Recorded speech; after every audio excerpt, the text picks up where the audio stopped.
Ito po tayo ngayon sa gubat. Ito po yung gubat na to, ang layo, 2 kilometers galing po sa highway, sa national road.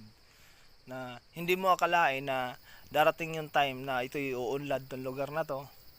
Tatayo nga sa mula nga ngayon, tinatayuan na ito ng project ng government natin, yung pinaplano nila na windmill project, na magkakaroon ng windmill para sa electric supply o supply ng kuryente para dito sa malapit na lungsod sa lugar na ito.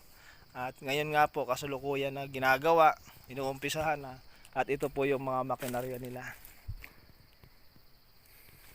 Ayan po, darating po ang time na itong lugar na to ay magiging dayuhin, magiging pasyalan, at hindi lang yon, kundi ang mga tao rito sa malapit ay magkakaroon ng trabaho at magkakaroon ng panghanap buhay na